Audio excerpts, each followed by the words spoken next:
Why did the quiet girl step forward when everyone else had failed? No one at Desert Pines could answer that. Not the range officer who'd grown tired of excuses, not the college boys who'd missed 12 straight shots, and certainly not the wind that cut across the New Mexico desert like a whispered dare.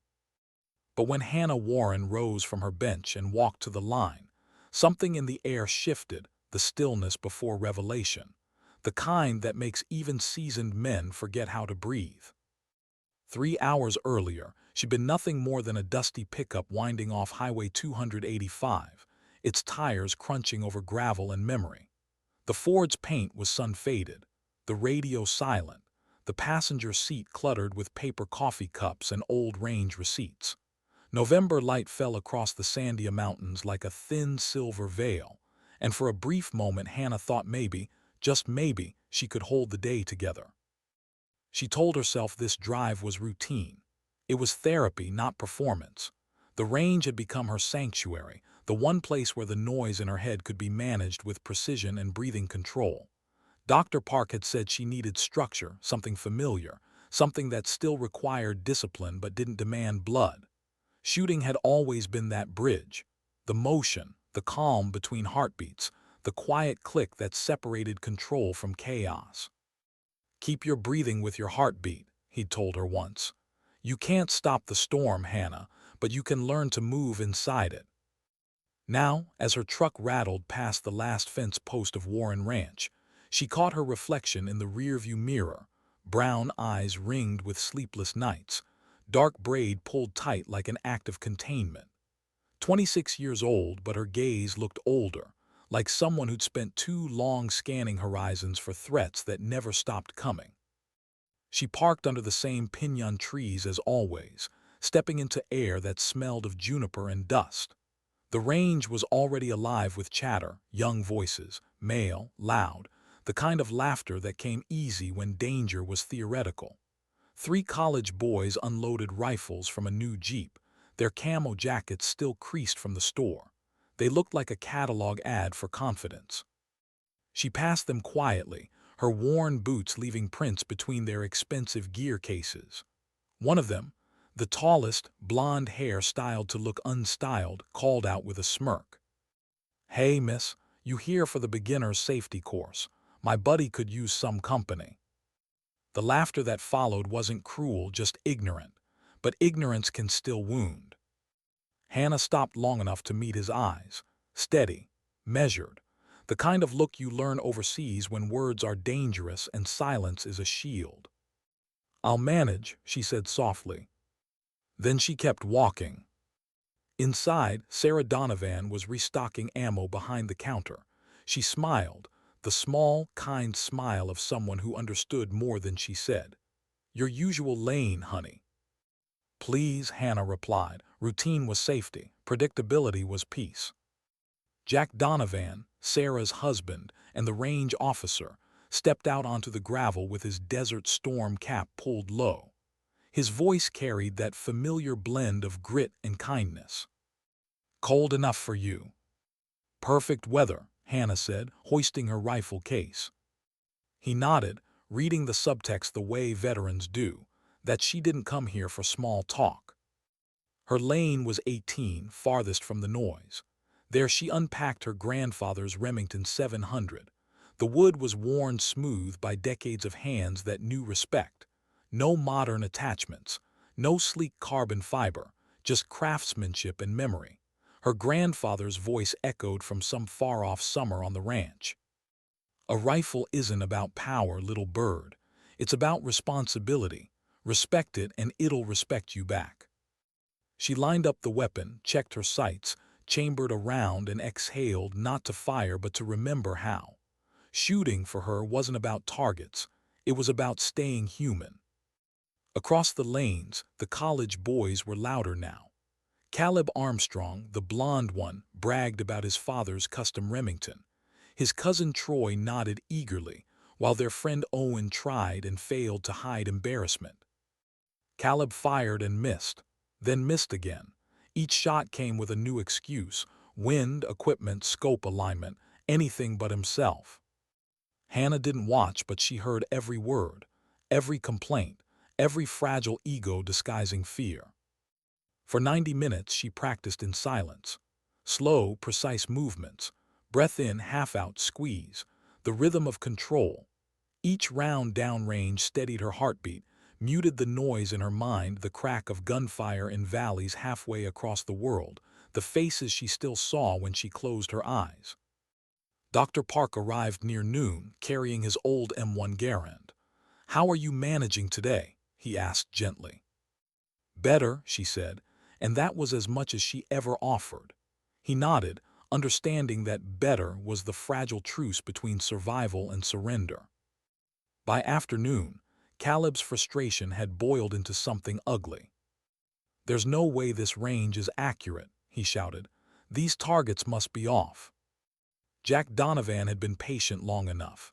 He walked over, checked the young man's stance, and said evenly, "Son, you're jerking the trigger and holding your breath too long. The rifle's fine, you're not." Caleb bristled. Maybe this place isn't set up for serious marksmen. Jack's eyes narrowed. Serious marksmen don't talk, they shoot. It was meant as a reprimand. Instead, it became prophecy. Minutes later, after yet another miss, Jack sighed and muttered across the loudspeaker, half to himself, half to everyone. "Any marksmen here, or should I just close up early?" The range fell into awkward silence. Dust drifted in lazy spirals across the concrete. Then the scrape of boots, the faint clink of a thermos being set aside. Hannah rose. No announcement, no bravado, just quiet decision. She walked toward the line with the calm of someone who'd already lived through worse than humiliation. "I'll give it a try," she said simply. Caleb blinked, then laughed, the brittle laugh of someone trying to hold on to his image.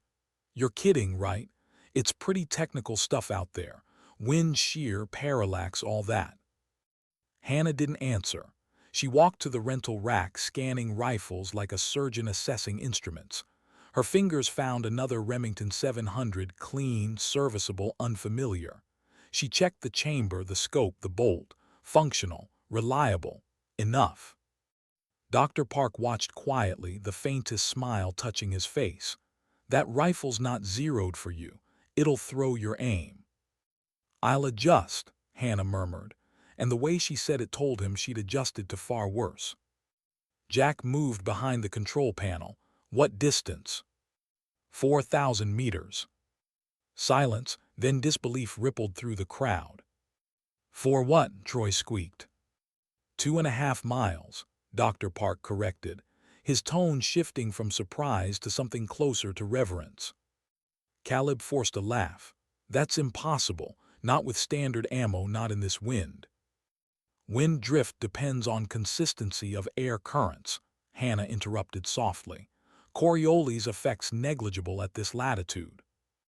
Her calm dismantled him more efficiently than any insult. Jack hesitated, then grabbed an orange safety cone.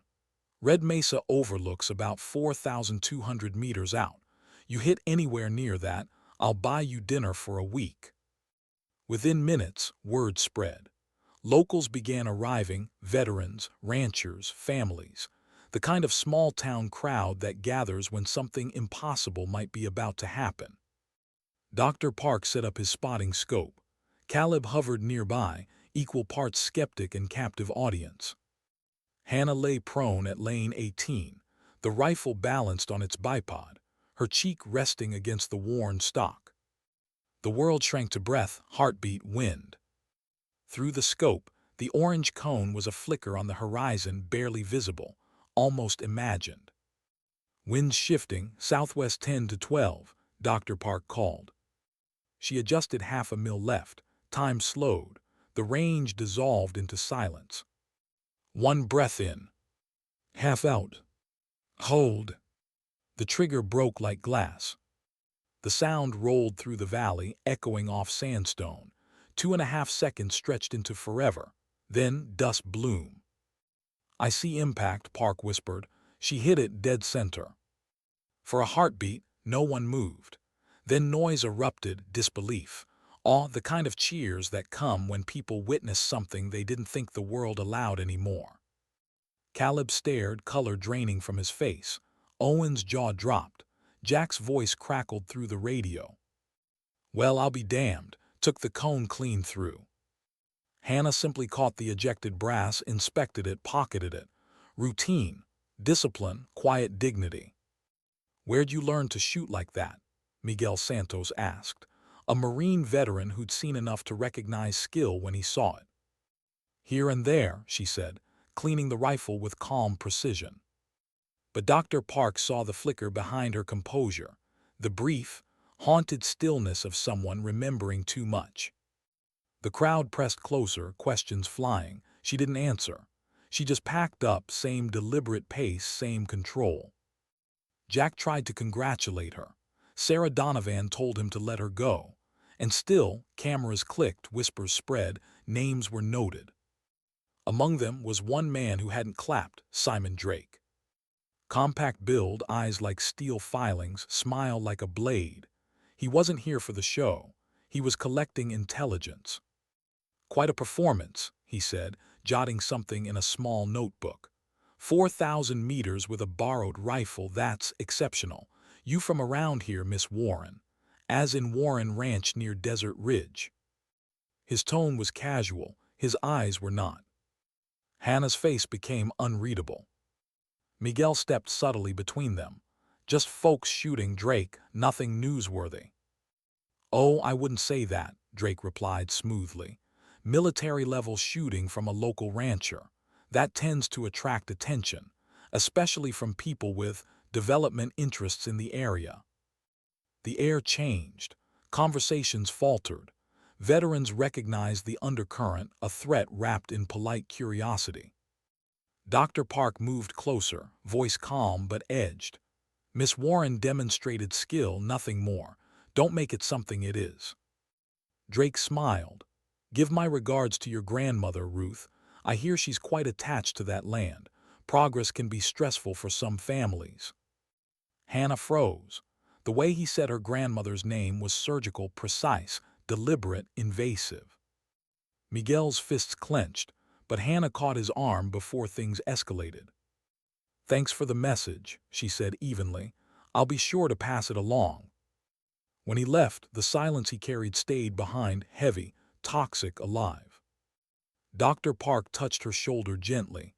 "That wasn't curiosity, Hannah. That was reconnaissance. They're watching your family." She nodded, jaw tightening. "Blackwell's development," she said quietly. "They want our land." Miguel spat in the dust. "And they'll take it by any means if we don't stop them." For a moment she looked out toward Red Mesa, the far-off ridge where her bullet still sat lodged in orange plastic. 2.5 miles away, proof of what she could do. Proof of what she couldn't escape. She'd come to this desert to heal. But peace had always been temporary for people like her. When she finally drove away, the sun hung low, bleeding over the mountains, painting the world in amber and quiet promise. The kind of light that fools you into believing redemption is possible. But the voice inside her whispered the truth, that healing often looks a lot like preparation. Because sometimes the world doesn't ask you to fight again. It just leaves you no choice. And sometimes dignity doesn't speak. It simply acts. Why was the porch light still on when she got home? Hannah noticed it before her tires even hit the ranch's gravel drive, the soft amber glow that her grandmother always left for her, no matter how late she returned. It wasn't a signal. It was something older, a ritual of safety, of belonging, a promise that someone was still waiting, even when the world wasn't kind. The Warren Ranch stretched across 50 acres of stubborn land, the kind that refused to yield to drought or development. The fences were old, the soil rough, but the place was alive with memory, the kind that doesn't fade with time, only deepens. Smoke rose from the chimney as she parked beside the porch. The air smelled of wood and coffee, and for a brief second she almost believed the range was behind her, that the faces, the questions, The man with the notebook had all been some hallucination born of too little sleep and too much history. Ruth Warren stood on the porch, mug in hand, her silver hair lit gold by the lamp behind her. She didn't speak when Hannah climbed the steps. She didn't have to. One look told her something had changed. "You're later than usual," Ruth said finally. Her voice was calm, the kind of calm forged from decades of classrooms and crises. "Range was busier than I expected." Ruth nodded, motioning toward the empty chair beside her. "Sit. It's been a long day for both of us." The chairs creaked as they rocked, wood on old wood. 2 generations swaying in quiet rhythm beneath a desert sky, so wide it seemed to swallow everything that ever mattered. They didn't speak for a while. In the distance, a coyote called, a lonely sound that somehow fit the night. Then Ruth broke the silence. "Betty Rodriguez called from the diner, said you caused quite a stir at Desert Pines today. Something about a long shot and a few embarrassed young men." Hannah's grip tightened around her water bottle. News travels fast. In this town, gossip moves faster than sunlight. Ruth studied her granddaughter's face, the fatigue behind the steady eyes, the weight she carried like an invisible pack. "How long a shot are we talking?" Hannah hesitated. The truth would sound like boasting or confession, but lying to Ruth had never come easy.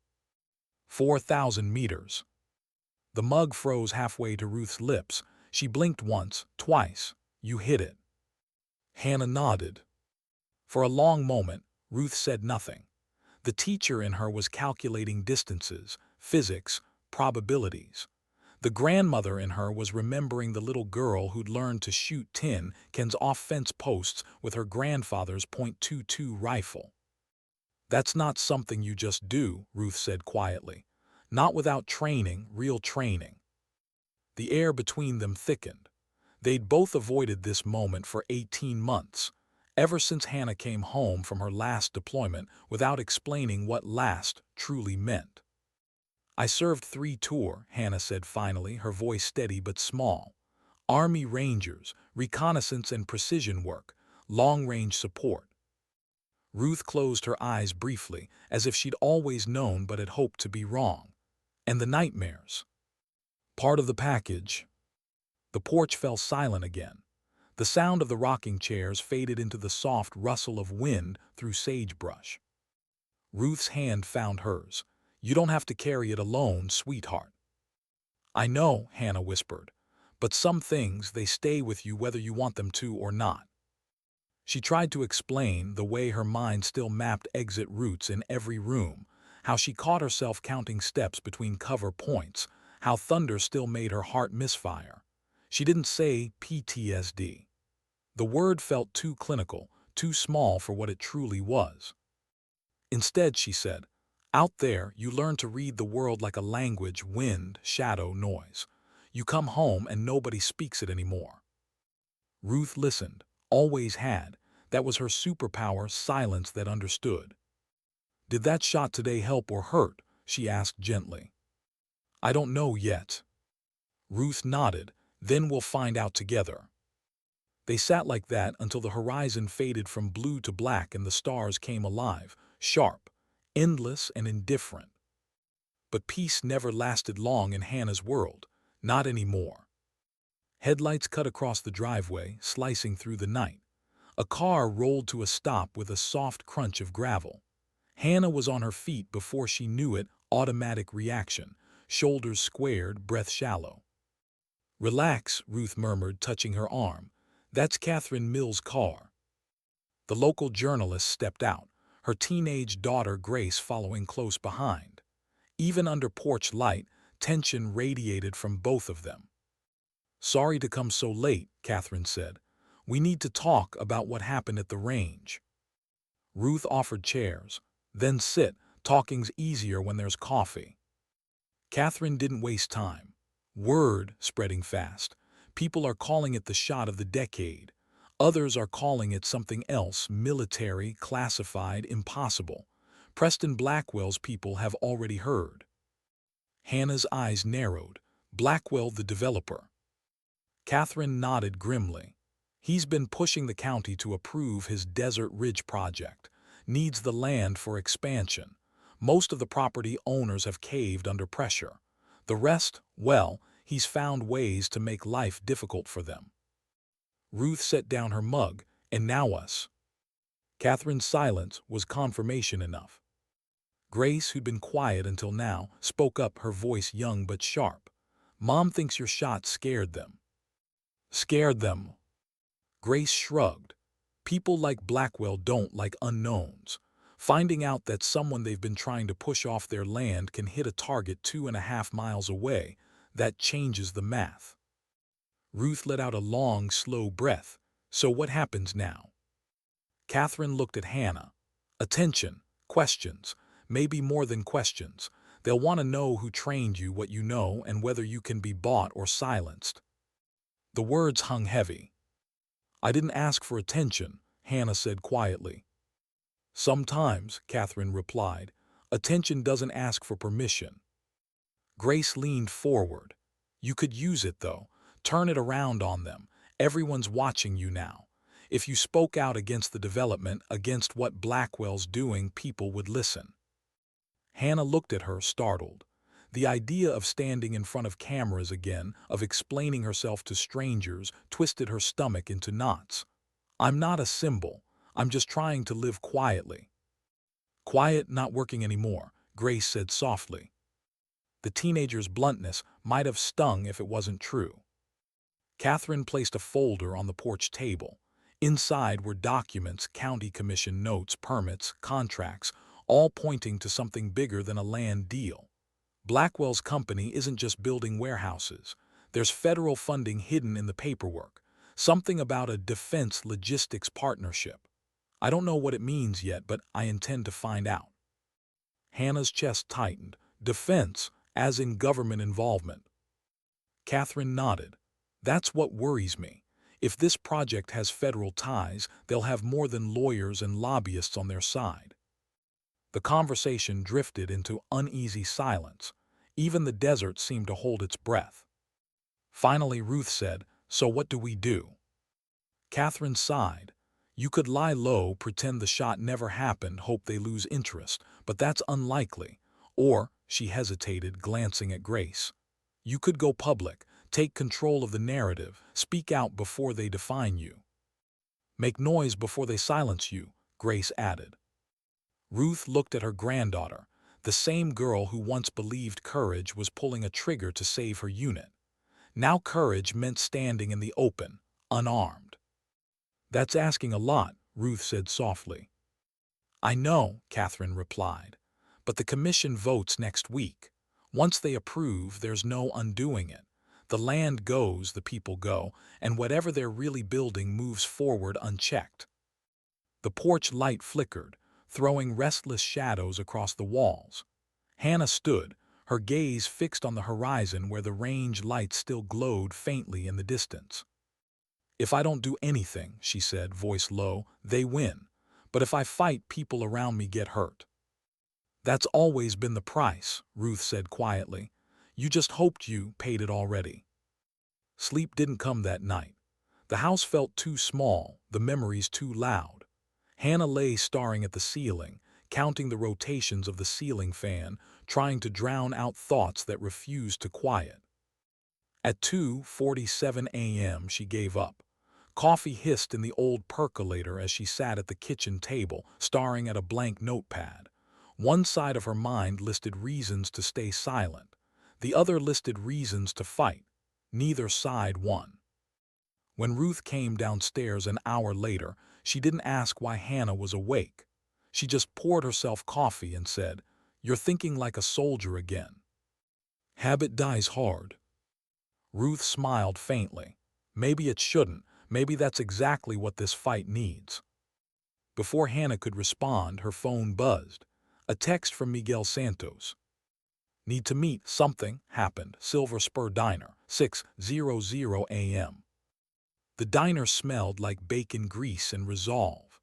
Old men in flannel shirts sat at corner booths, veterans with tired eyes and good memories. Miguel was already there, along with Dr. Park and Frank Morrison, another Gulf War vet who ran the local hardware store. Their faces told her everything. Something had gone wrong. Grace Mills was arrested last night, Dr. Park said, his tone brittle. Vandalism. They claim she spray-painted anti-development slogans on construction equipment. What? Hannah's voice cut through the low hum of the diner. That girl's 15. They've got surveillance photos, Miguel said bitterly. Convenient ones. Paint on her jacket, eyewitnesses from Blackwell's security team. It's fabricated but good enough to hold. Ruth's eyes narrowed. They're using her to get to Catherine. Exactly, Miguel said. The DA's office is already pushing a plea bargain. Probation in exchange for cooperation, testimony about supposed anti-development groups. Which don't exist, Dr. Park added grimly. They're building a case, trying to label local resistance as domestic agitation. Hannah felt something old stir inside her, the cold focus that comes when emotion turns into clarity. They're escalating, controlling the narrative before Friday's vote. Frank nodded. And they're using law enforcement to do it. Judge Hughes moved the hearing up. No time for appeals. The conversation slowed. Every word seemed heavier. Finally, Miguel said, we can't keep playing defense. They've got resources we can't match. Hannah leaned forward. Then we stop thinking like civilians. 3 pairs of eyes turned to her. They're running a coordinated operation, surveillance, intimidation, legal manipulation. Fine. We run one of our own, information for information. We gather proof, not rumors. We expose them. Dr. Park frowned. You mean reconnaissance? Yes, she said simply. Observation, infiltration if necessary. Nothing violent, just truth, captured, documented, undeniable. Dangerous truth, Frank muttered. All truth is, Hannah said. For the next 3 hours, plans took shape, routes, contacts, fallback points. The old veterans moved like they were back in uniform, their age forgotten in the clarity of mission. When they finished, the diner was empty except for them. The coffee was cold. The world outside was turning gold with morning light. Hannah looked out the window at the street, quiet, unremarkable, small-town normal. And yet beneath that surface, war was beginning again. A different kind. One fought not with rifles but with exposure, courage, and the stubborn refusal to surrender. As she stepped outside, the desert wind carried the scent of dust and coming rain. Dr. Park's voice followed her out the door. Be careful, Hannah. You're walking a line you swore you'd never cross again. She paused, one hand on her truck door. Maybe so, but some lines don't disappear, doctor. They just wait for you to come home. She climbed in, started the engine, and drove toward the horizon, where the sun rose sharp and blinding over the mesas, the same color as fire through a rifle scope. The day was young, but the war had already begun. And somewhere deep down, in the place where soldiers store their broken promises, Hannah Warren already knew. This time, she wasn't just fighting to survive. She was fighting to belong again. Because sometimes the war that finds you at home is the one that finally tells the truth about who you are. How far would you go to protect a truth no one wants to see? That was the question echoing in Hannah's mind as she crouched behind the rusted water tower that overlooked the Blackwell construction site. The night was too quiet, the kind of quiet that makes sound feel heavier, like the air itself was listening. The moon hung low, veiled by desert haze, casting just enough light to outline the skeletal frames of new buildings rising from what used to be grazing land. A week ago she'd been a ghost of her former self, a soldier trying to unlearn war. Now she was back in its rhythm, mapping terrain, memorizing patrol routes, calculating lines of sight. The desert hadn't changed. She had. Through her binoculars, she tracked the movement of 2 security vehicles making slow circuits around the perimeter. Their headlights swept across half-built steel structures and empty shipping containers marked with the logo BLACKWELL Defense Logistics. It sounded corporate, sterile, until you noticed the cameras mounted on every corner, the private guards with military posture, and the faint hum of something running underground. Hannah spoke softly into her earpiece.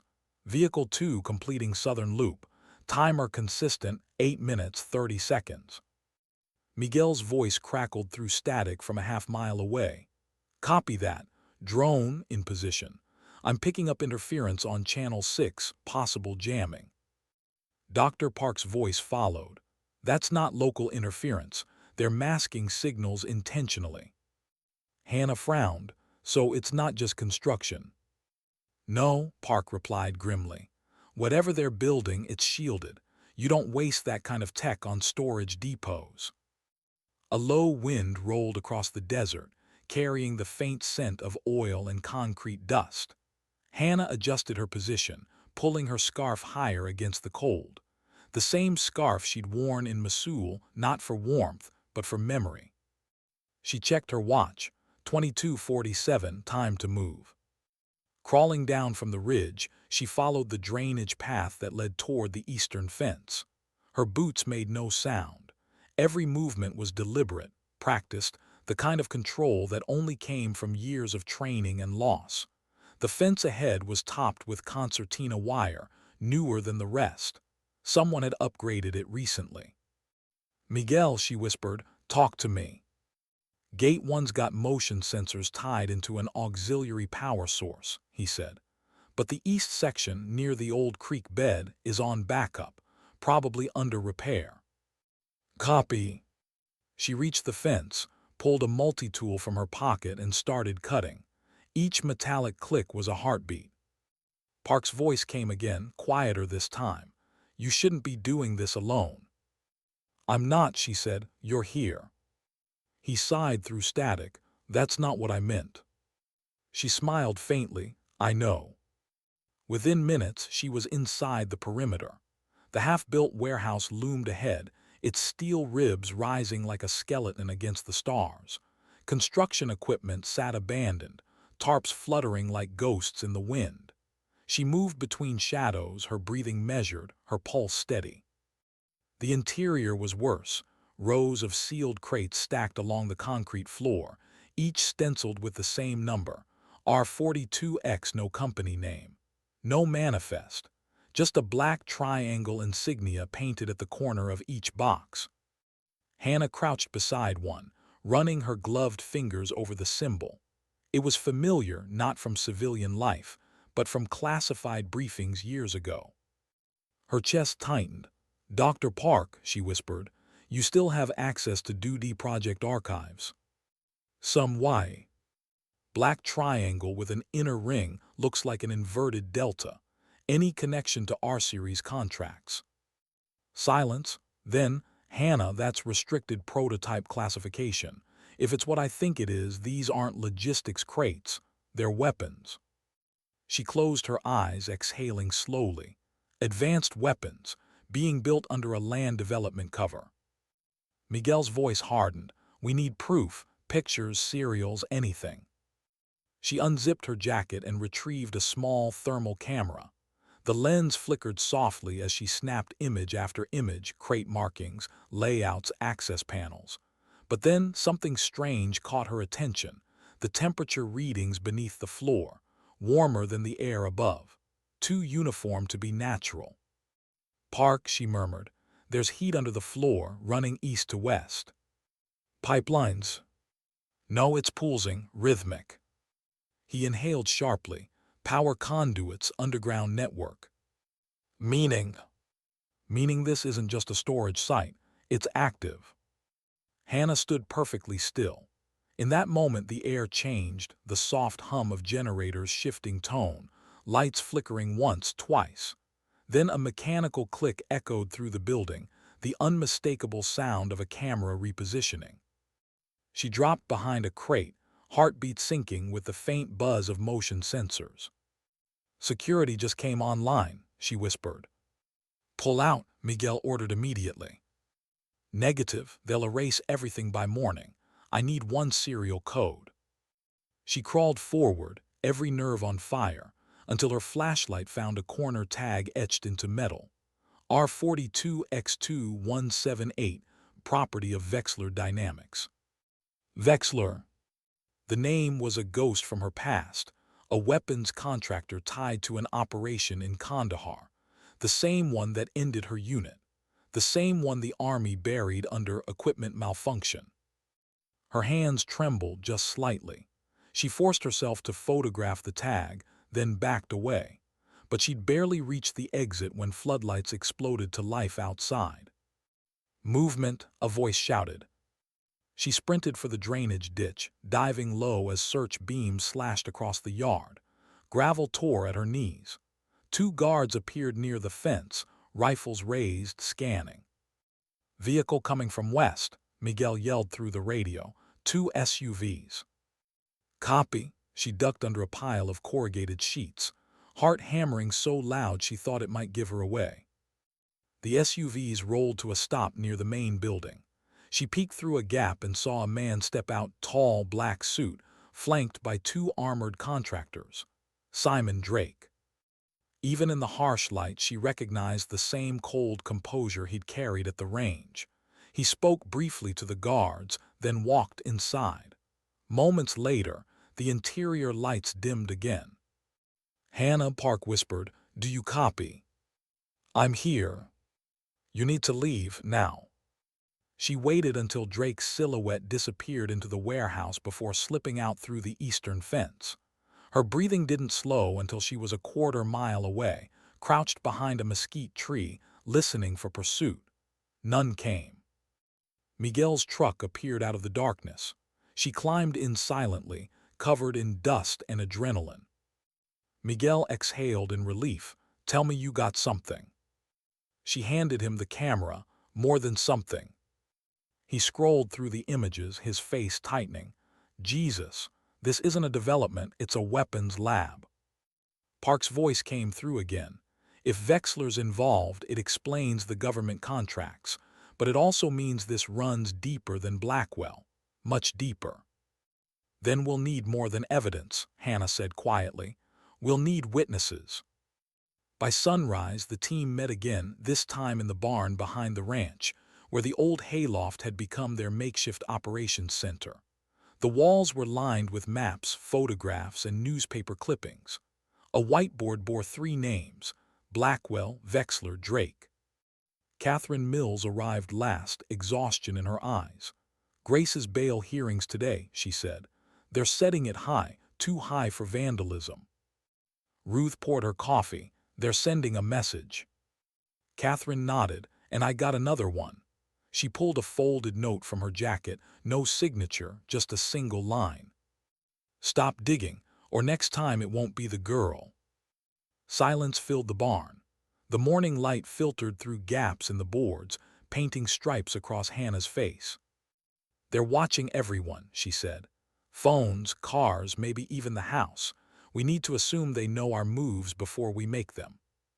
Park looked up from his laptop. "Then we shift tactics, use analog, paper, in-person meets no digital trail." Miguel grinned faintly. "Old school." "Old school works," Hannah replied. As the day wore on, plans began to take shape again, gathering local testimonies, tracking supply deliveries, cross-referencing serial numbers from the stolen manifests. But beneath the strategy, a deeper tension lingered, the fear that they were already too far in to turn back. That night, after everyone left, Hannah sat alone in the barn. The boards creaked softly as the wind pushed against them. The thermal camera lay beside her, its screen flickering with captured images of things no one was supposed to see. She thought about her unit, Alpha 9 Recon, about the night everything went wrong in Kandahar, the explosion that wasn't supposed to happen, the malfunction that killed her commander, the investigation that vanished, and the final report that said equipment failure. She believed it once, but seeing the Vexler tag tonight reopened everything she'd buried. The ghosts she'd tried to quiet were awake again. Her phone buzzed. Unknown number. A text. You're making the same mistake twice. Her heart froze. No name, no number trace, just a sentence that cut like a memory. Because those were the exact words her commander, Captain James Holt, had said the night he died. Her hands went cold. She looked out into the dark where the fields met the horizon. Somewhere out there, someone knew too much about her past. Ruth's voice came from the doorway, calm but firm. You knew this would follow you home one day. Hannah turned, startled. You were supposed to be asleep. I couldn't. I heard the storm coming. It's not a storm, Grandma, Hannah said softly. It's a reckoning. Ruth stepped closer, eyes steady. Then meet it standing. Hannah nodded, the soldier in her surfacing again, not out of pride but necessity. Tomorrow we take this public. Catherine's right. If we hide, they control the story. But if we speak, maybe the truth finally sees daylight. Ruth smiled faintly. Daylight always been your weapon. Outside, dawn began to bloom pale and cold across the desert. Hannah looked toward it, knowing the choice she'd made wasn't reversible. Somewhere deep down, she understood. When you expose power, it never forgives. But silence had already cost her too much. This time, she wouldn't look away. Because sometimes the line between soldier and survivor isn't drawn in war. It's drawn in what you do after. What happens when truth finally steps into the light? That was the question lingering over the Warren ranch the morning everything changed. The sun rose hard and cold, burning through the desert haze, painting the mesas in crimson gold. It should have been a peaceful day, cattle grazing, birds cutting across the sky, but there was tension in the air. The kind that hums beneath the skin, warning you that something's coming. Inside the old barn, Hannah's team moved with quiet urgency. Papers spread across the table like a battle map. Dr. Park was finalizing the packet, a 46-page dossier of photos, timestamps, and coordinates. Proof that Blackwell's so-called logistics expansion was a front for Wexler Dynamics, a defense contractor with a history of covert weapons research. Miguel checked his radio. Channel secured, we're offline from digital trace. Catherine Mills was packing near the window, phone in hand. I've got 3 independent journalists ready to publish. Not big networks, small, credible ones. Ones that still care about evidence. Hannah zipped her field jacket, movements deliberate, calm. And if they push back? They will, Catherine said. But once this goes live, they can't bury it quietly. They'll need to react publicly, and that's our shield. Dr. Park looked up, eyes heavy behind his glasses. Truth isn't armor, Catherine, it's a spotlight. Once you step under it, you stop being invisible. Catherine smiled faintly. Then I guess it's time to stop hiding. Hannah's gaze met his. We go today. No one argued. They all knew the cost, exposure, retaliation, the possibility that the people they loved could be used as leverage. But they also knew silence would make them complicit. By noon, Catherine had arranged a live broadcast from her diner, the same place where this all began. She'd call it a local press update, just enough to draw attention without scaring people off. A handful of veterans, ranchers, and local officials had agreed to attend. At 12:40 p.m., the Silver Spur Diner was standing room only. Reporters balanced cameras on tables, people whispered, and the air smelled of coffee and nervous anticipation. Hannah stood by the window, watching the parking lot fill. Miguel leaned against the wall near the back exit, ever the watchful shadow. Ruth sat quietly at a corner table, hands wrapped around her mug, steady and unshaken. When Catherine finally stepped to the microphone, the chatter dimmed. "Thank you all for coming," she began. "We've called this gathering because our community deserves to know the truth about what's happening on Desert Ridge. What was presented as a development project is, in fact, a covert weapons operation tied to Wexler Dynamics, a contractor currently under congressional review." A murmur swept through the room. She continued, "We have documentation, photographs, serial numbers, and multiple eyewitness accounts. This isn't rumor, it's evidence, and it was uncovered by one of our own." Catherine turned toward Hannah. The room followed her gaze. For a moment Hannah hesitated. The weight of eyes, the scrutiny, was heavier than any rucksack she'd ever carried. She wasn't built for spotlights. She was built for silence. But when Ruth nodded softly from the corner, she stepped forward. "My name is Hannah Warren," she began, her voice calm but low. "I'm a veteran of the U.S. Army Rangers. I served 3 tours in reconnaissance and long-range operations. Last week, I witnessed and documented military-grade equipment stored at the Desert Ridge site under private security. What we found suggests Vexler Dynamics is constructing underground weapons facilities on civilian land, without consent or oversight." Her voice didn't waver, but her chest felt like it might split. Every word felt like crossing a threshold she couldn't return from. "This isn't about politics," she continued. "It's about accountability.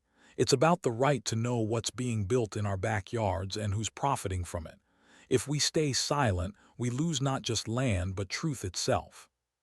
The room was silent for a beat, then applause broke, hesitant at first, then stronger. But even as the clapping grew, Hannah's instincts prickled. The window reflection caught her attention, a black SUV parked across the street, windows tinted, engine running. Her stomach sank. "Miguel," she murmured, "3 o'clock outside." He turned casually, eyes narrowing. "Got it." Dr. Park stepped forward to hand out printed copies of the dossier. Catherine began answering questions, managing the chaos. Then a voice cut through the noise. "Miss Warren, do you have proof of direct military involvement?" Hannah looked up. The man asking wasn't a journalist. She knew that face. Simon Drake, dressed now in a gray suit, badge clipped at his belt. Catherine's expression froze. "Who are you with?" "Federal oversight," he said smoothly, flashing credentials too fast to read. "We'll need to confiscate all documentation related to this investigation for verification."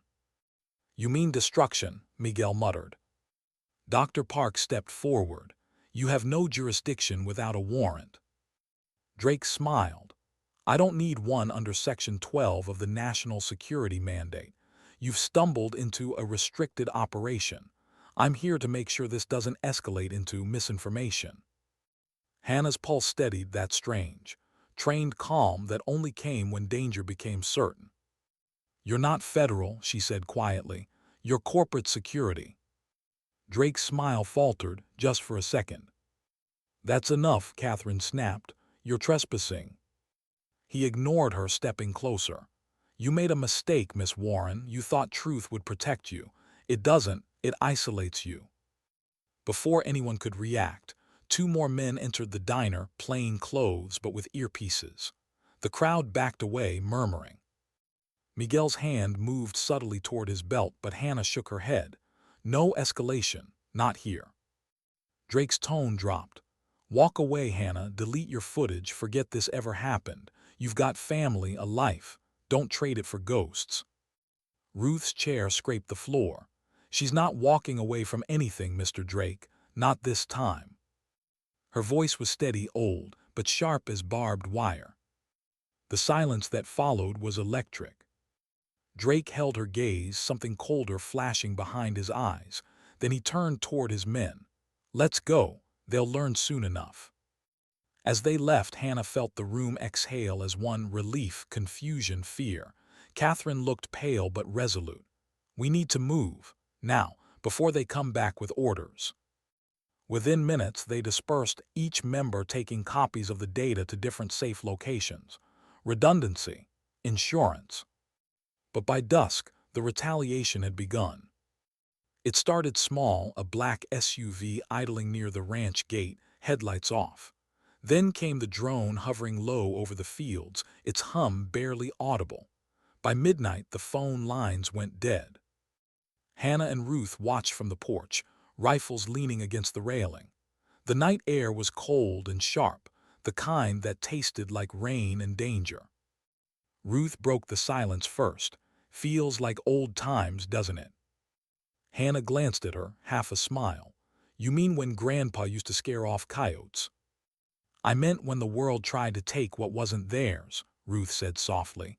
We've been through this before, just different weapons. They sat in silence, watching the horizon. Then, faintly, headlights flared again, 3 vehicles approaching from the south road. Miguel's truck appeared behind them moments later, sliding to a stop. He jumped out, breathless. They're raiding the diner. Catherine's gone dark. Ruth stood. How bad? Warrants, seizures, everything. They're calling it a public safety inspection. Grace is still in custody. Hannah's mind went cold, surgical. Then they're moving to erase us, one piece at a time. Dr. Park's car arrived next, dust swirling in his wake. He stepped out holding a torn envelope. This was left at my office door. Inside was a printed photo, grainy surveillance stills of Hannah entering the construction site. On the back, a message. Unauthorized military activity, federal inquiry pending. They're framing you, Park said grimly. They'll make you the scapegoat, a rogue veteran trespassing on restricted property. Hannah took the photo, staring at her own blurred outline. Then I'll give them something real to investigate. Miguel frowned. What do you mean? I mean we finish what we started. We get into that facility again. But this time we don't just gather proof, we bring it out live. That's suicide, Park said. Maybe, she said, but it's the only move they can't predict. Ruth's hand found hers, old, steady, unafraid.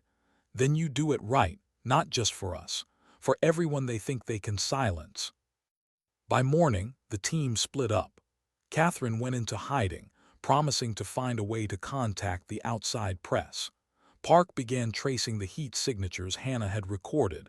They all led to one location, a subterranean access tunnel beneath Building 3 of the Desert Ridge site. That night Hannah packed light, black fatigues, gloves, the same Remington she'd used since the day this began. Miguel drove, headlights off, across the back roads. The desert was endless shadow and dust, the kind of silence that feels alive. You ever think about walking away? He asked. Every day, she said, but walking away never changed anything. They stopped half a mile from the site. The hum of generators drifted on the wind. Lights shimmered faintly above the barbed wire. Hannah adjusted her scope, scanning for movement. 2 guards at North Gate, 1 at the substation. We wait for rotation. Copy that. They crouched in the dark, side by side, 2 silhouettes against an empire of secrets. Miguel glanced at her. You sure about this? She didn't answer immediately. Her gaze stayed on the horizon, the same one where she'd hit a 4,000-meter shot days earlier. I used to think the hardest thing was surviving war, she said finally. Turns out, it's surviving the peace that lies about what the war cost. Miguel nodded slowly. Then maybe this is the real fight. Maybe it always was. When the patrol truck passed, they moved low, silent ghosts in the wind. The fence fell away under bolt cutters. The desert swallowed the sound. Hannah led the way toward the warehouse. Each step brought back the rhythm, breath, focus, precision. But this wasn't combat, it was conscience. As they reached the concrete hatch that led below, Miguel knelt to pry the latch. It clicked softly. Beneath, the dark waited, vast and humming. After this, he whispered, there's no going back. I never was good at going back. They descended. The tunnel smelled of metal and ozone. Lights flickered in steady intervals, leading into the depths. Somewhere far ahead, machinery pulsed, steady, mechanical, alive. Hannah tightened her grip on the rifle. Whatever they found down there wasn't just about land. It was about what the country had become, while people stopped paying attention. And as they disappeared into the underground corridor, the surface world, the quiet ranch, the open desert, the fragile peace faded behind them. What waited ahead would change everything. Because sometimes truth doesn't rise like dawn. It breaks through like fire. What if the ghosts you ran from were waiting for you underground? The corridor beneath Desert Ridge stretched longer than it should have, humming like a live wire buried in concrete. Each step echoed softly, swallowed by the low mechanical rhythm that pulsed through the floor. The air was cold, metallic, and too clean filtered, not natural. Hannah's flashlight cut a narrow path through the dark. Concrete walls, numbered doors, thick power conduits running overhead. Somewhere deep inside, machinery churned, a slow, steady heartbeat that didn't belong to the desert. Miguel moved behind her, silent except for the faint scrape of boots. "This isn't new construction," he whispered. "These foundations are decades old." She nodded, reactivated, not built. The thought made her skin crawl. Old facilities resurrected for new experiments. At door 12B she stopped. A keypad blinked red beside the handle. She reached into her pack, pulling out a small signal duplicator, military issue, years outdated but reliable. 30 seconds, she murmured. Miguel covered her 6, rifle low but ready. The device clicked, lights shifting from red to green. The door hissed open, releasing a rush of chilled air that smelled faintly of ozone and antiseptic. Inside, a lab. Wide, sterile, lit by white panels recessed into the ceiling. Glass partitions divided workstations lined with servers and terminals. In the center stood something worse, 3 transparent pods the size of coffins, each connected by thick cables to a humming console. Miguel exhaled. "What the hell are those?" Hannah stepped closer, flashlight sweeping across labels. VXLAR, Project Siren / Phase 3. She stared at the nearest pod. Inside was a mannequin, no, not a mannequin. A human form suspended in translucent fluid, electrodes webbed across its skull. Female, young. Her hair floated around her like smoke. For a moment, Hannah forgot to breathe. Miguel whispered, "Is she alive?" The monitor beside the pod flickered, heart rhythm, slow, steady. "She's alive," Hannah said. "God, they're experimenting on people." Her pulse pounded in her ears. She scrolled through the terminal, line after line of coded files flashing by. Neural calibration, combat memory imprint, subject replication. Then one file name stopped her cold. Siren 01 Warren H. Her stomach dropped. "That's my name." Miguel moved beside her. "Open it." She hesitated, then hit enter. The screen filled with documents, timestamps dating back 5 years. Operation Kestrel Cognitive Mirror Trials Field Subject. Warren Hannah L. Footage loaded automatically, helmet cam video. Desert night, gunfire. A voice shouting orders she hadn't heard in years, Captain Holt. Then the explosion. Hannah staggered back as memories detonated inside her skull. The mission in Kandahar, the flash, the noise, the report that said equipment failure. But here on screen she saw something else. A pulsing waveform over her vitals, an artificial feedback loop integrated into her rifle scope. They hadn't tested weapons. They'd tested her. Miguel's voice sounded distant. "They used your unit as subjects." She nodded slowly, eyes wide. They were mapping neural response, using combat stress to calibrate targeting AI. That's why the blast pattern didn't match insurgent fire. It came from inside the prototype. Park's voice crackled softly through the radio, distant static breaking his words. "Hannah, status, signals unstable. What did you find?" She pressed the mic. "They built Project Siren using my mission data. They're recreating soldiers, cloning memory pathways." Silence, then Park's whisper, "You have to get out, if they know you've seen that file." Too late. The hallway lights flickered red. A mechanical voice echoed overhead. "Security protocol activated. Containment breach detected." "Move," Miguel shouted. They ran. The sirens rose deep, pulsing tones that rattled the floor. Ahead, a door slammed shut automatically. Hannah veered left, ducking into another corridor, breath ragged. She knew this pattern, lockdown sequence meant to isolate intruders. Whoever was watching had eyes on them. Miguel tried his radio. Park exit routes are closing. Can you jam their feed? Static. They reached a maintenance stairwell. Hannah shoved the emergency bar. It didn't budge. Hydraulic seal. Manual override, she barked, prying open a wall panel. Wires sparked beneath her knife. Blue, yellow, red on my mark. Miguel held the wires apart. She twisted them together, short circuit. Sparks burst, the lock hissed, door swinging open. They climbed fast, lungs burning, emerging into a narrow access bay lined with generator conduits. The exit loomed 20 yards ahead, metal ladder leading to the surface. Then a voice echoed behind them. Don't make this harder than it already is, Sergeant.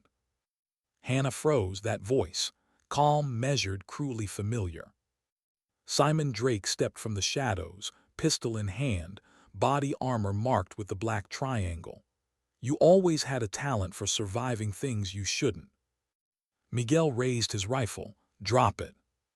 Drake smirked. You won't shoot. You still think this is about morality. Hannah's voice was ice. You killed Holt. He tilted his head. Technically, Vexler did. I just filed the report. Rage hit her like a body blow, but training overrode fury. She kept her stance low, measured. Why me? Why use my data? Because you were perfect, Drake said. Predictable physiology, unbreakable focus. The ideal neural model. We've already replicated your pattern 3 times. Phase 4 goes active next quarter. Miguel swore under his breath. You're creating soldiers out of memories. Not soldiers, Drake corrected.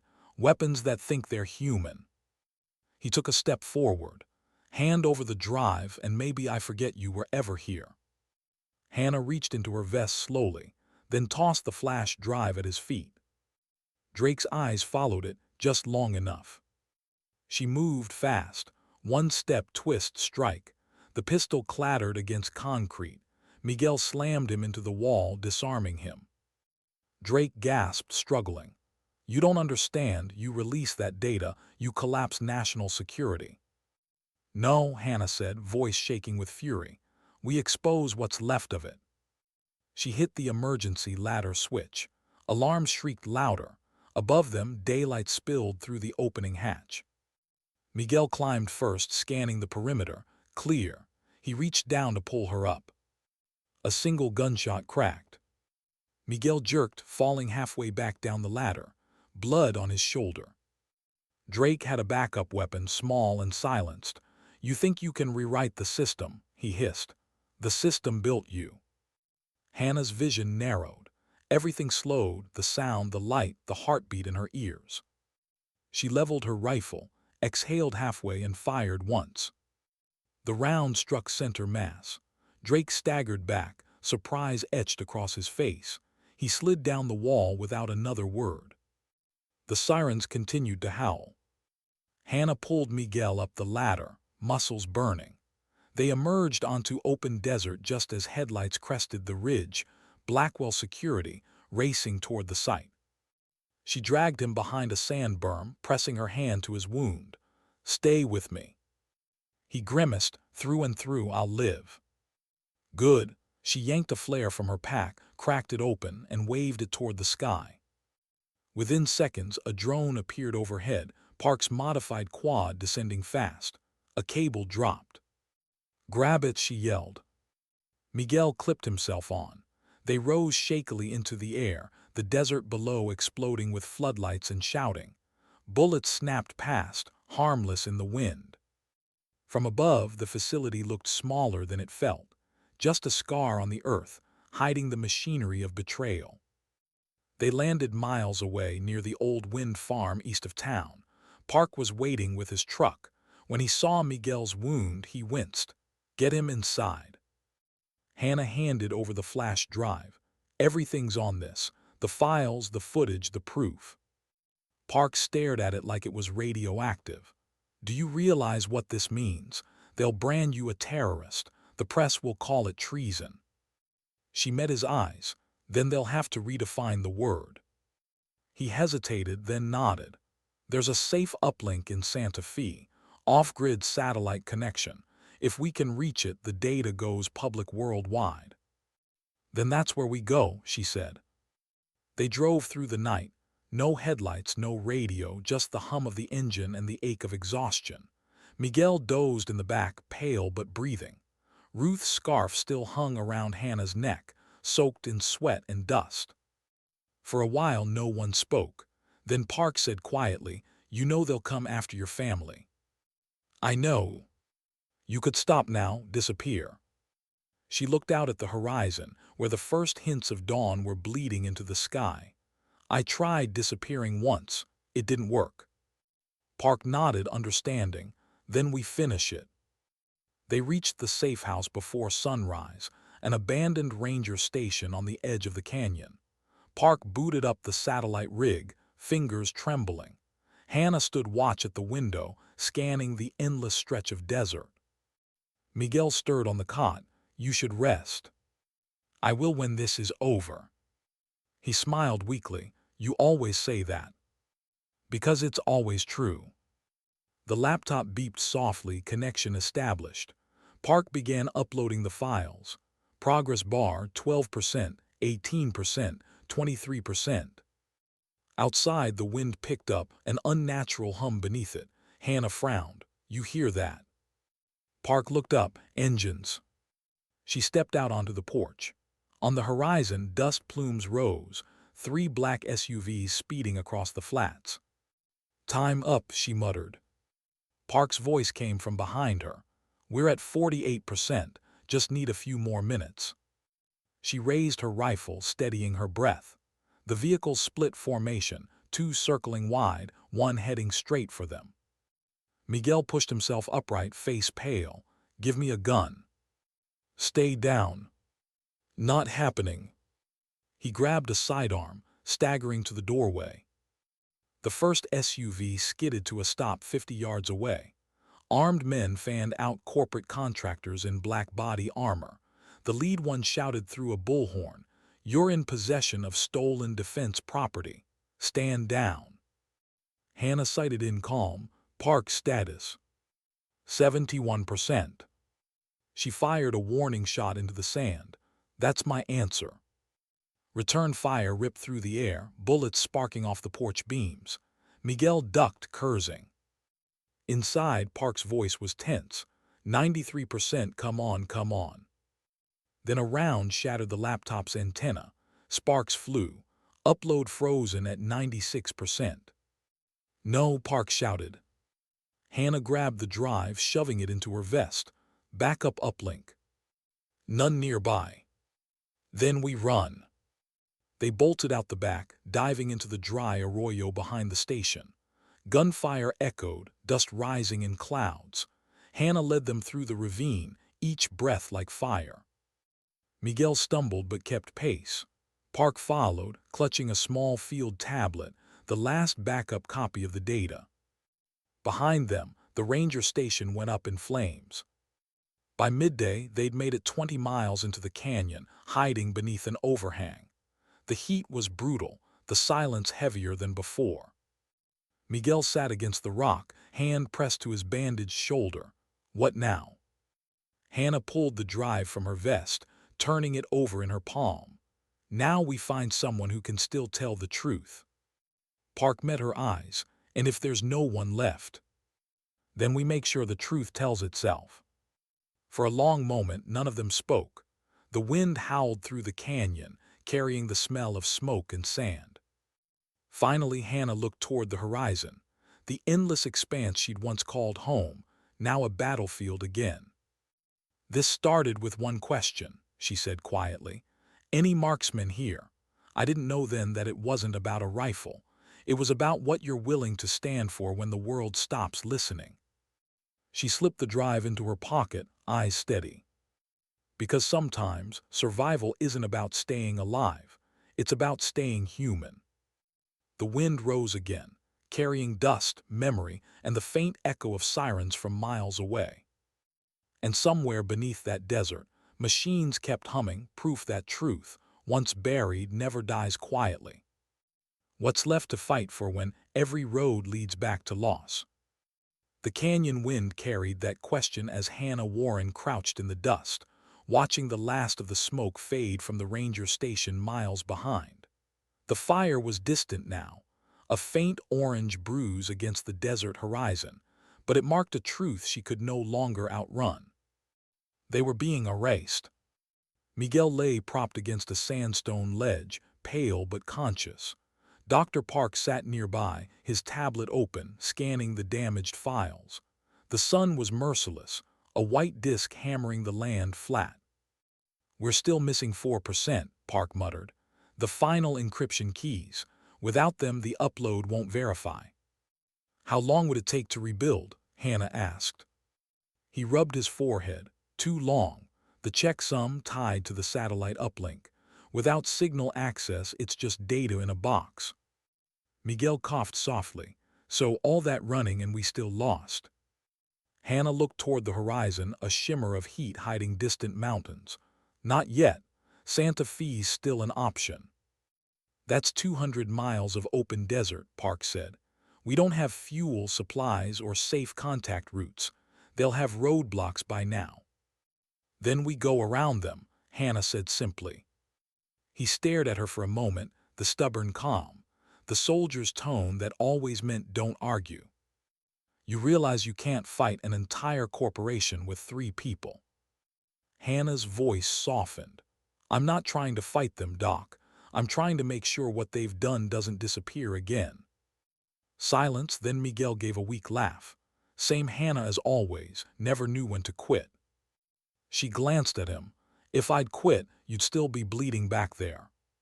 He smiled faintly. "Fair point." By evening, they scavenged what they could: a cracked canteen, 2 ration packs, half a med kit, and 1 old map. The plan was simple and desperate. Move north through the arroyos until they reached the service roads near Highway 285, then hitch a ride or steal a vehicle. The desert night dropped fast. The stars came out in millions, cold and bright. Somewhere, a coyote called, the sound stretching like memory through the stillness. As they moved, the silence between them grew heavier, shaped by exhaustion and the kind of fear that hides behind discipline. Miguel broke it first. "You think Park's right, that we can't win?" Hannah adjusted her pack. "I think winning stopped being the point a long time ago." "What's the point then?" "Making sure the truth doesn't die quietly." He was quiet for a moment. "That sounds like something Holt used to say." Her step faltered. She hadn't heard that name aloud in years. "He believed in what we were doing," Miguel said softly. "All of us did, before it went wrong." She looked at him, her eyes darker now. "It didn't go wrong, Miguel. It went exactly how they designed it." He nodded, grim. "Then let's make sure they choke on their design." By dawn, they reached the edge of the service road, cracked asphalt lined with telephone poles leaning like weary sentinels. Hannah scanned the horizon through binoculars. No vehicles yet, just heat haze. Park crouched by the ditch, adjusting his glasses. "We can't stay exposed. Even if they don't find us by air, satellites will pick up thermal signatures soon." "Then we move at night," she said. He gave her a look. "You realize you're not superhuman." "No," she said, "just used to pretending." That afternoon they found a vehicle, an abandoned ranch truck half buried in dust. Tires flat, windshield cracked. But when Miguel turned the ignition, the engine coughed, then caught. A miracle. "Guess someone upstairs still likes us," he said. "Don't jinx it," Hannah muttered. They covered the markings with mud, filled the radiator with water, and began the long crawl north. The truck groaned but moved, its old diesel heart thudding like a pulse that refused to die. Hours passed. The desert rolled by in endless waves, tan, gold, gray. Park dozed in the passenger seat, his laptop balanced on his knees. Miguel watched the horizon from the back, rifle across his lap. Hannah drove in silence, her mind replaying fragments of the Kandahar footage, Holt's last words, the sudden flare of light, the sound that wasn't an explosion but something engineered. She remembered the night she came home, when Ruth found her sitting in the barn, staring at her hands. "They trained me to end lives," she'd whispered, "and then they built machines to copy the part of me that could." Ruth hadn't said anything then. She just placed a hand on her shoulder and whispered, "Then make sure the copy never wins." Now those words echoed again, louder, sharper. "Never let the copy win." By sunset, the sky turned molten orange. They stopped near a dry riverbed to rest. Park checked Miguel's wound, redressing the bandage. Hannah climbed the ridge for a better view. From the top, she saw them, 4 black dots on the highway, moving fast. SUVs. She knelt, heart steady, breath measured. "They're tracking us." Park looked up from below. "How close?" "Too close." He closed his laptop. "We can't outrun them on roads. We need cover." Miguel nodded. "There's an abandoned radio relay north of here. Used to be part of the old Army comms network. We used it for training once. Might still have power." Hannah thought for a moment, then nodded. "Then that's where we go." They reached it just after dark. The place was half-collapsed, steel tower rusting against the stars, roof caved in.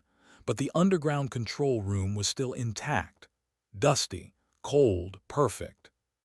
Park connected the tablet to a dormant console, coaxing life into it. Sparks. Then a flicker of light across the old monitors.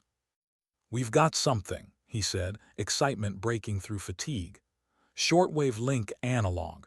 If we bounce the signal, we might get partial upload."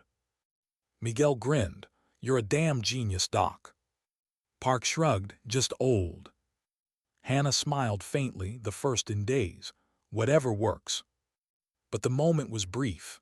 The monitors flickered again, not with static but with an image, a logo, the black triangle. Then a face, Simon Drake. "Alive." "Well done," he said through the feed, his tone casual, almost amused. "You made it farther than expected." Hannah froze. Drake's smile sharpened. "You didn't think it would be that easy, did you? Project Siren doesn't rely on satellites anymore. It's adaptive, self-replicating. Every copy of the data you carry activates its beacon." Park's expression went pale. "He's tracing the tablet." Drake continued. "You could have been heroes, you know, pioneers of a new defense era. Instead, you've made yourselves relics. Beautiful, stubborn relics." The screen went dark. Outside, engines roared. "Move," Hannah shouted. The first explosion hit seconds later, the shockwave throwing dust and glass through the room. The tower outside collapsed in fire. They ran through the back tunnel, coughing, half-blind. The world turned chaos, noise, heat, light. Miguel stumbled, clutching his side. "I'm good, keep going." They burst out onto the desert plain, the relay burning behind them like a dying star. Park collapsed to his knees, coughing. "They're using drones. They'll find us anywhere." Hannah knelt beside him. "Then we stop running." He looked up, confused. "What?" She pointed east, toward the canyons where the sky met the horizon. "If the data calls to them, then let it. We use the beacon. We make them come to us." Miguel groaned. "You want to ambush them." She shook her head. "I want to end this on our terms." They reached the canyon rim just before dawn. The sky was turning silver and the desert wind cut cold. Miguel was fatting, his wound reopened, but he refused to stop. Park rigged the tablet as bait, placing it on a rocky outcrop where its signal would burn bright. Hannah crouched beside Miguel. "You ready?" He grinned weakly. "Born ready, regretted it ever since." She squeezed his shoulder. "You saved me once, consider this payback." They took positions behind the rocks. The world went still. Then, faintly, the low rumble of engines. 3 SUVs approached fast, dust plumes trailing behind. Drones buzzed overhead, scanning. Hannah exhaled slowly, steadying her rifle, just a little closer.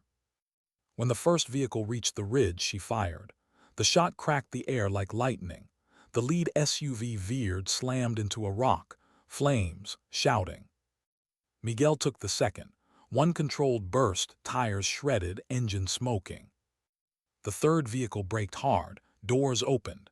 Figures spilled out, weapons raised. Hannah kept low, methodical, each movement deliberate, breath half-hold, squeeze.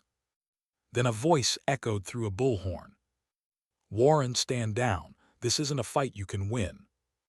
She recognized it instantly. Drake. He was standing in the open now, unarmed, flanked by two guards. His suit was torn, his expression calm. "You're outnumbered," he called, "but I can still offer you a way out. Hand over the drive and I'll erase every trace of your involvement." Hannah rose slowly, rifle still aimed. "You can erase records, Drake, not what you built." He spread his arms. "You don't understand. This isn't about weapons anymore, it's evolution." "Evolution doesn't need to lie," she said. Something in her tone made him hesitate. "You think you're protecting humanity, Sergeant. You're just delaying its upgrade." She fired once, not to kill, but to silence. The bullet tore the ground at his feet, kicking up dust. He froze. "This is your upgrade," she said quietly, "learning when to stop." The second shot hit the drone above him. Sparks rained down. Alarms shrieked.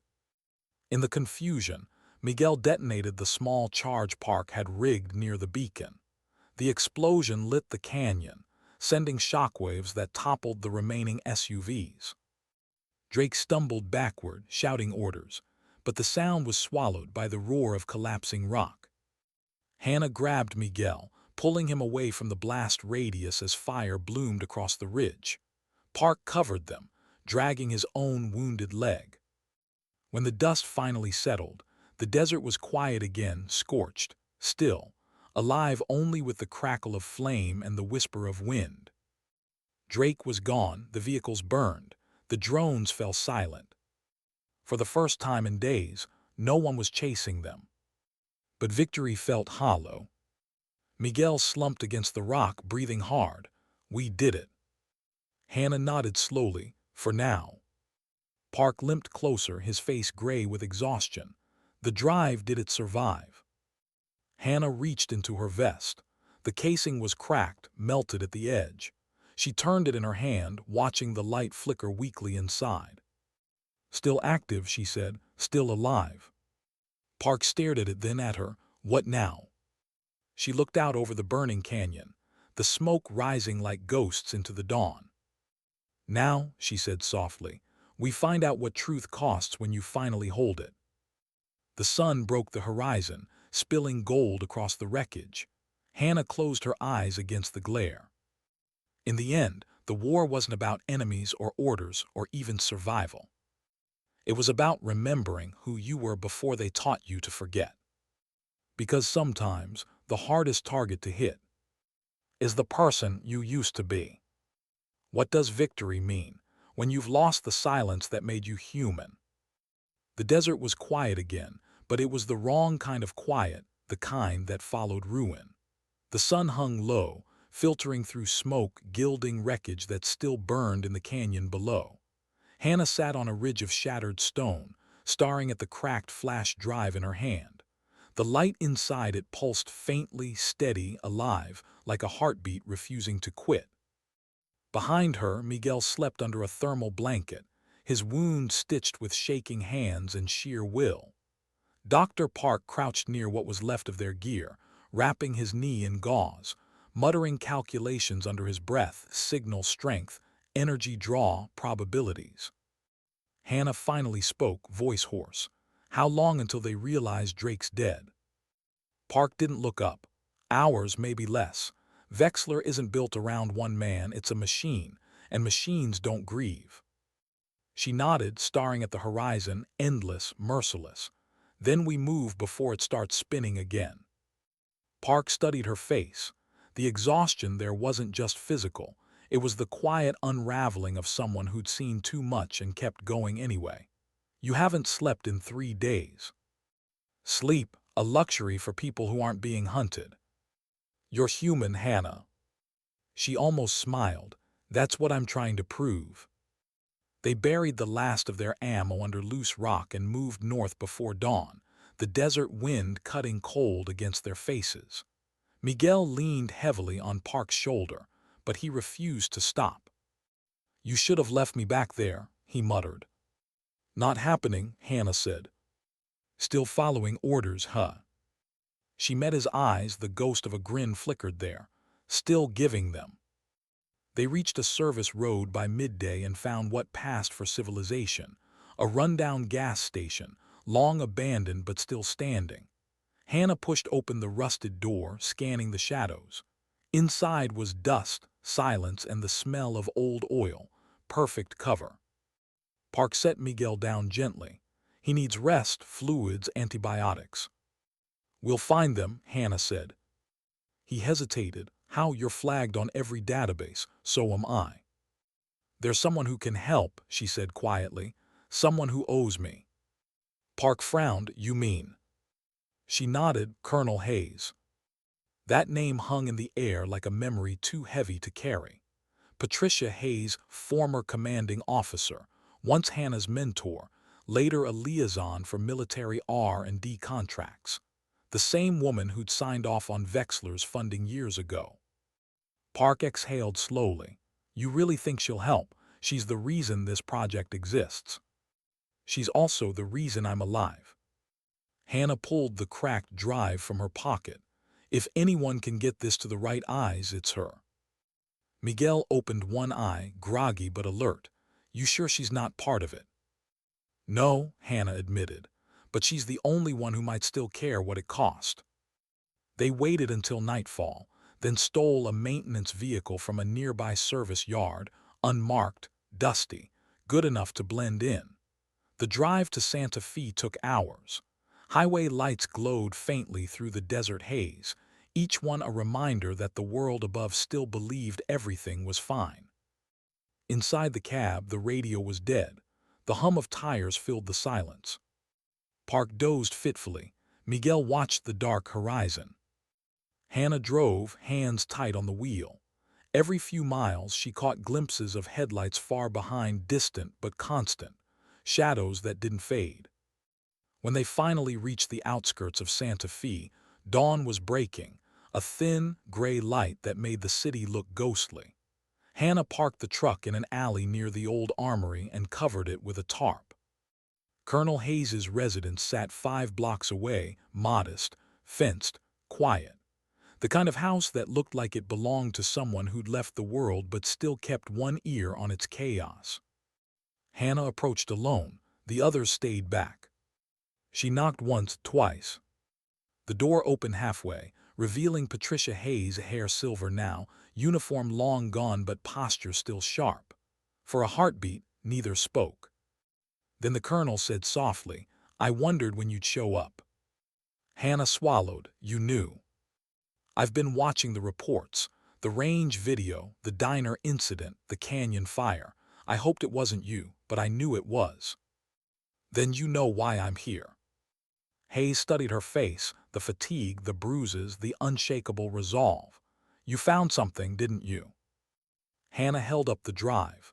"Vexler's cloning neural data. They used my mission, my unit." For a moment, the older woman's composure cracked, just slightly. "I warned them the ethical lines were already blurred." "Lines," Hannah's voice sharpened. "They use people, ma'am, soldiers, Holt, me." Hayes sighed. "I know." The words landed like a bullet. "You knew." "I didn't know how far they went.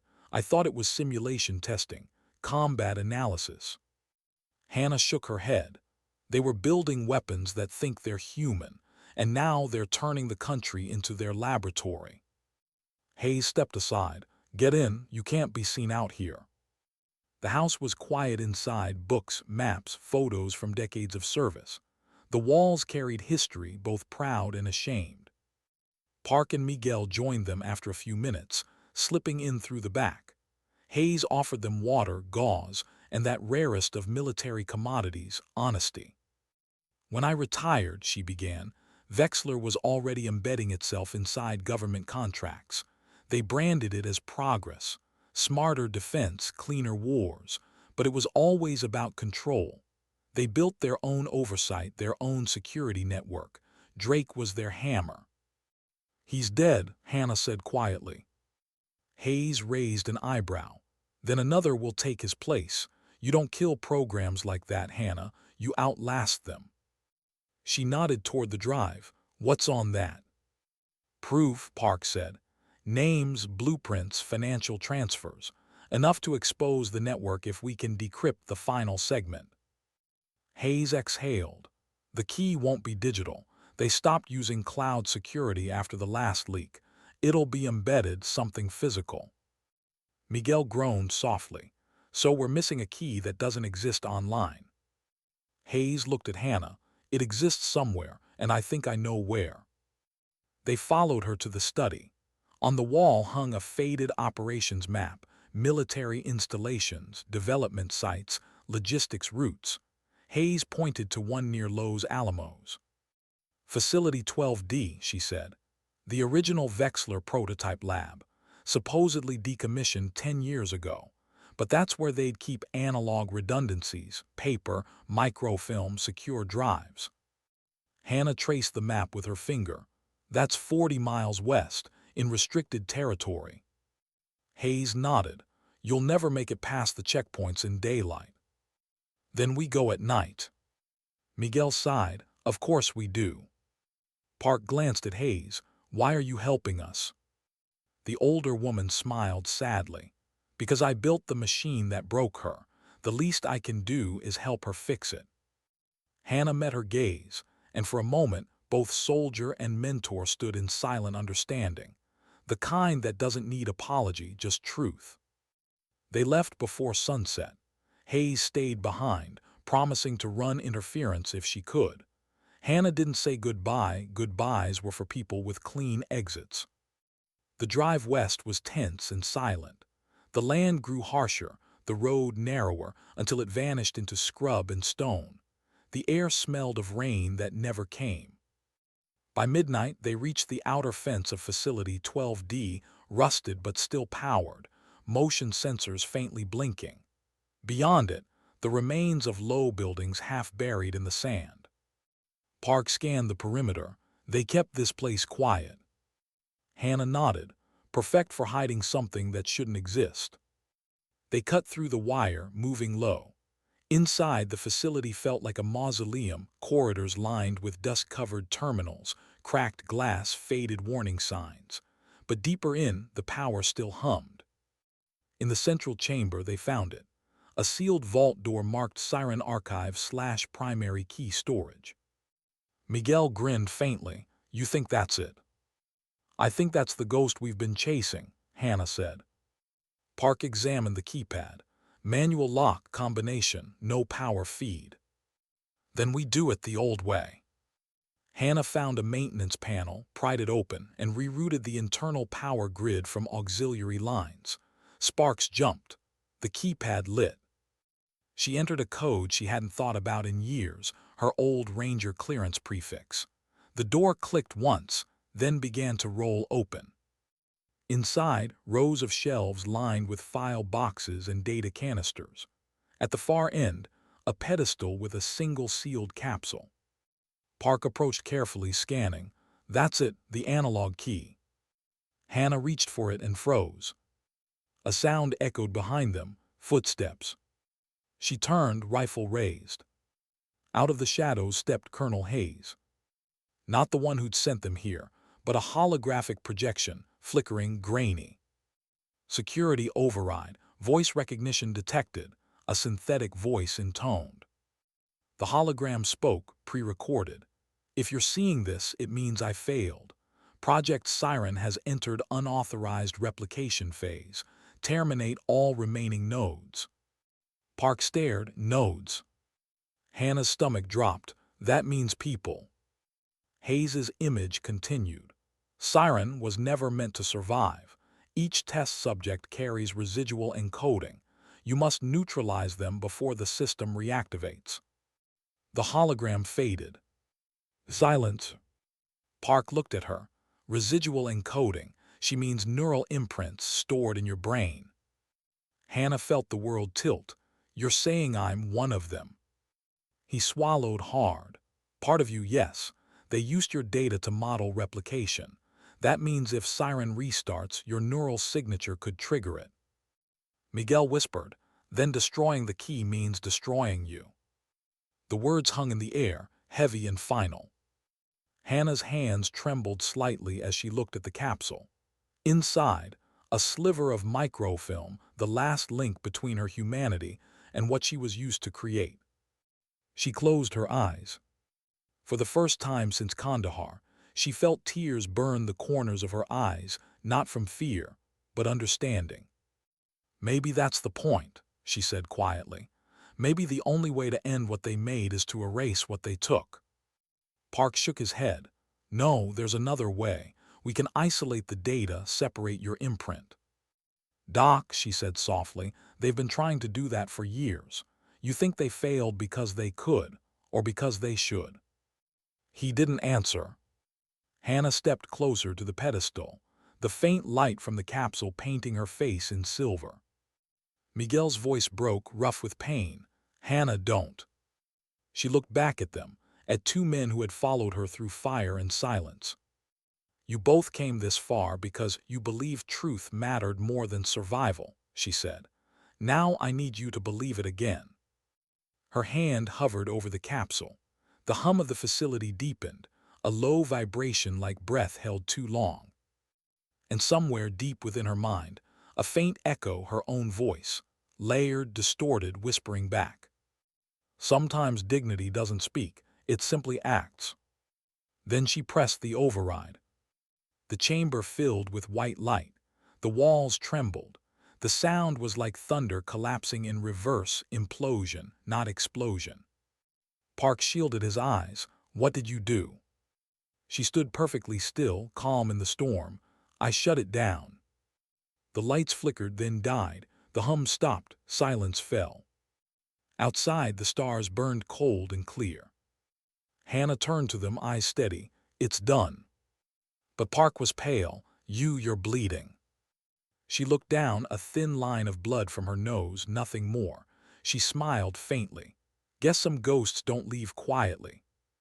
Miguel exhaled, half a laugh, half a sob. You're insane. Maybe, she said, but maybe that's what it takes. They stepped out into the open air together. The night was vast, endless, the kind of silence that felt earned. Behind them, the facility lay still. No lights, no hum, no ghosts left to chase. And for the first time in a long time, Hannah Warren felt something close to peace. Not because the war was over, but because, for once, she understood it. Because sometimes, the only way to stop becoming what they made you is to destroy the part of yourself they used to build it. How do you return to a world that only remembers your shadow? The desert stretched endless beneath a gray dawn. Wind stirred dust across the silent ruins of Facility 12D, half buried, half forgotten, like the secret it had kept for too long. Smoke drifted from the shattered roof, dissolving into the pale sky. 3 figures walked away from it, slow and unsteady. Hannah Warren led them, her steps measured, her breath shallow. Dr. Park limped beside her, carrying the last surviving satchel, the one that held nothing now but silence.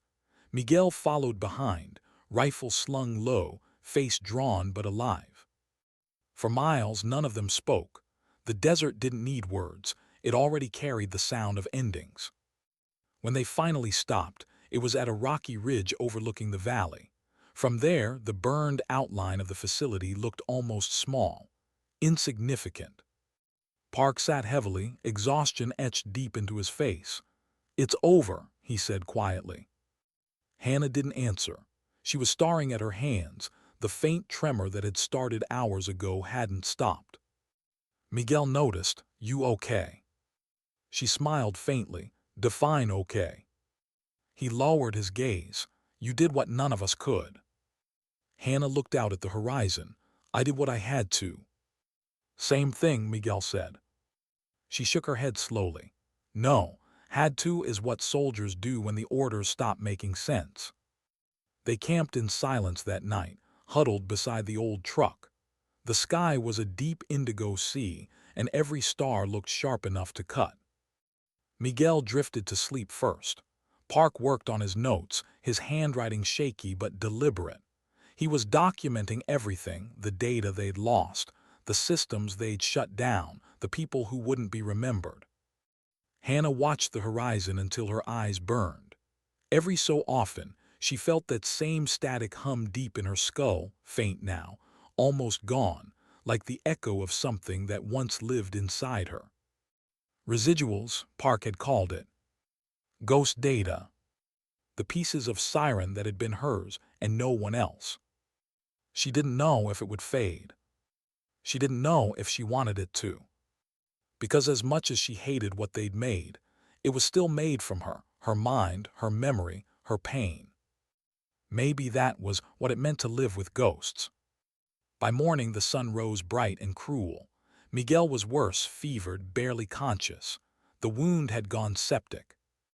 They didn't have antibiotics left. Hannah knelt beside him, adjusting his bandage. He opened his eyes weakly, searching her face. "Guess this is it, huh?" he whispered. "Don't say that." "Why not? We both knew it'd end somewhere like this." She tried to smile, but it broke halfway. "You always wanted a dramatic ending." He chuckled weakly. "Yeah, well, I didn't picture it involving sand in my mouth." She laughed softly through the tears that finally came.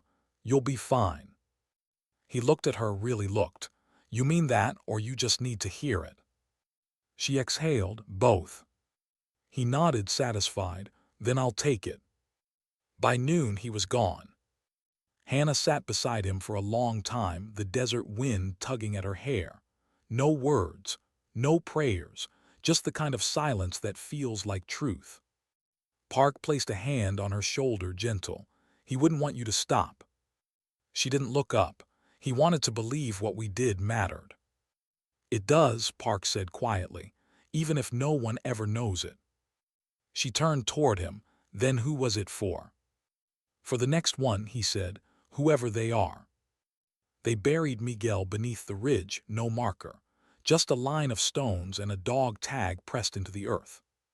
When the last rock was placed, Hannah stood and said softly, "He was the only man I ever trusted not to flinch when things got ugly." Park nodded. "That's because he knew ugliness doesn't define people, it reveals them." She looked at him then, the scientist who had seen too much and kept going anyway. "You staying here?" He hesitated. "I'll make my way east. There are still people who can expose fragments of this, journalists, watchdog groups.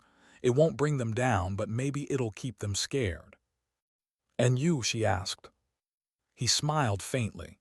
"You already know, you were never built to stay put." She almost smiled back. "Neither were you." They parted at sunset, no handshake, no salute, no goodbye. Just two people who understood what silence meant when words had run out. Hannah walked for days, following dry creek beds and forgotten roads until the land turned green again. She found a small town off Highway 60, quiet, rural, the kind of place no one asked questions if you paid cash and kept to yourself. She rented a room above a mechanic's shop, worked odd jobs. No one noticed the limp in her step or the way she flinched when loud engines backfired. At night, she sat by the window, listening to the wind and wondering how long before the world forgot what had happened. Sometimes she caught her reflection in the glass and didn't recognize it, the eyes too sharp, the face too still. Other times she'd hear faint static, like a whisper just beyond hearing. It wasn't threatening anymore. It was company. Her ghost, maybe, or her proof that the past doesn't vanish, it just changes frequency. Months passed. News trickled through old radios and worn newspapers. Defense contractor Wexler faces internal investigation after whistleblower leaks. Documents reveal neural imprint experiments tied to defunct military projects. No suspects identified in mysterious Los Alamos explosion. Park had done it. He'd made the story crawl into daylight, not bright enough for the world to see clearly, but enough to make them squint. And somewhere out there, she liked to think that was enough. Still, some nights, the old guilt returned, that hollow ache of knowing the price wasn't measured in victory, but in what was lost along the way. Then, one morning, she got a letter. No return address, just her name handwritten steady. Inside was a single line. They found the copy. Her pulse slowed. She read it again. And again. The static in her head flared faint sharp. Not pain this time, recognition. There was still a fragment of Siren alive somewhere. She stared out the window at the rising sun, the streets still empty below. For a moment, she considered burning the letter, pretending it didn't exist, pretending peace was something she could earn by forgetting. But she already knew better. The world never ended in fire. It ended in recursion, repeating itself over and over until someone finally broke the loop. She folded the letter carefully, placed it in her pocket, and stood. That night she drove north. The truck was old, the road empty. The desert wind felt the same, dry, familiar, endless. She didn't know where she was heading exactly. Maybe Montana, maybe nowhere. But she knew what she'd find there. Another copy, another ghost pretending to be human, built from her mistakes. She wasn't chasing vengeance anymore. She was chasing closure, the kind that didn't come from revenge or victory, but from acceptance. The radio crackled as she drove. A faint signal cutting through static, someone singing softly on an old frequency, voice warbling with distance. She turned the volume up. It wasn't music she recognized, but it made her smile. Hours later, the sun was rising again, orange and gold over the horizon. Hannah stopped the truck on a hilltop overlooking the desert. The wind caught her hair. For a long time, she stood there, breathing the air, feeling the weight of everything she'd done and everything she hadn't. Her voice, when she finally spoke, was quiet. They called us marksmen, soldiers, operatives, whatever word made the paperwork clean, but we were just people trying to do something right in a world that forgot what right was. She looked down at her hands. The tremor was gone.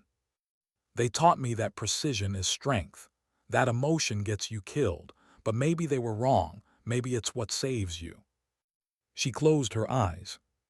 Because she could still see Holt's face, Miguel's grin, Park's tired eyes, and somewhere beyond all that, Ruth's steady hand on her shoulder whispering, "Make sure the copy never wins." She whispered back now, to the wind, to herself, to whatever still listened. "It won't." The camera would pull wide here, the lone figure standing in a sea of gold light, dust swirling, her shadow stretching far across the earth. Her voice would echo one last time, soft and certain. "We spend our lives chasing perfection, the perfect shot, the perfect mission, the perfect version of who we thought we'd be. But maybe the truth was never about perfection. Maybe it was about mercy. Because in the end, the target that matters most isn't out there.